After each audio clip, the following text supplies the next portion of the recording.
नमस्कार दोस्तों, आज हम एक गहन और आत्मविश्लेषणात्मक विषय पर चर्चा करने जा रहे हैं, स्वयं की खोज। ये एक यात्रा है जो हमारे भीतर के सत्य और वास्तविकता को समझने की होती है। वीडियो को पूरा देखिएगा, स्किप मत करिएगा। लास्ट में एक कहानी जरूर सुनिएगा।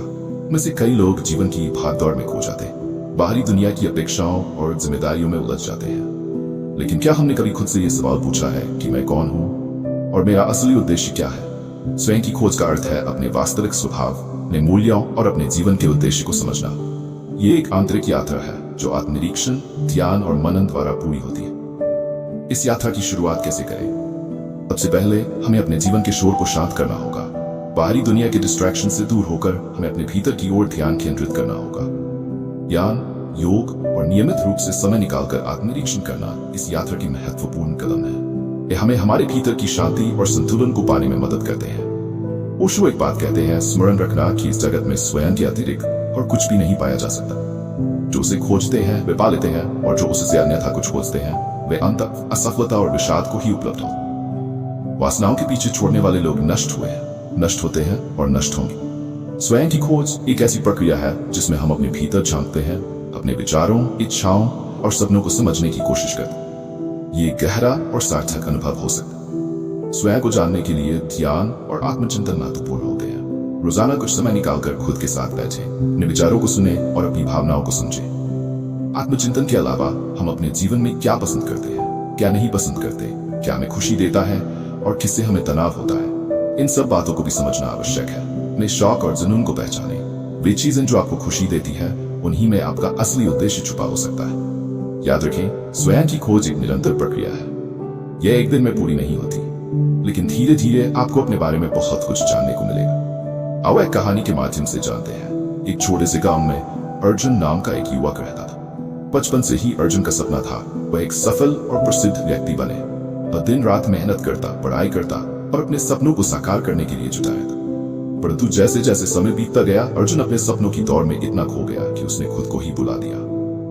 अर्जुन ने शहर के एक बड़े कॉलेज में दाखिला लिया और वहां भी अपनी मेहनत जारी रखी। उसे कई नौकरियों के ऑफर मिले और आखिरकार उसने एक बड़ी कंपनी में नौकरी कर ली।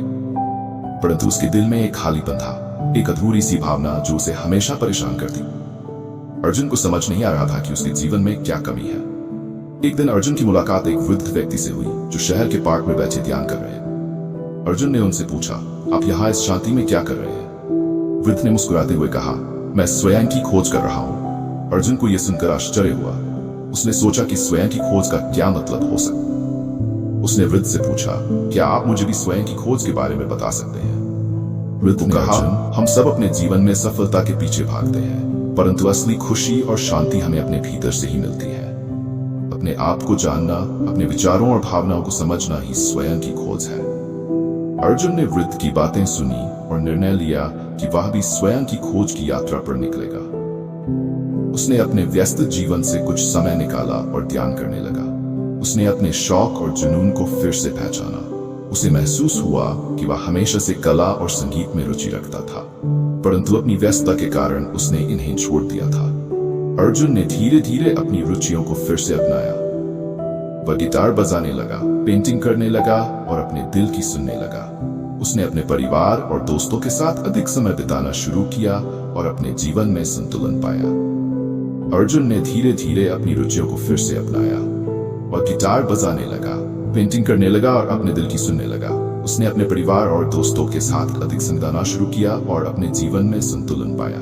अर्जुन ने अपनी नई पहचान के साथ जीवन को नए तरीके से जीना शुरू किया और सच्ची खुशी और संतुष्टि का अनुभव किया। उसने अपने अनुभवों को दूसरों के साथ भी साझा किया और उन्हें भी स्वयं की खोज की यात्रा पर निकलने के लिए प्रेरित किया।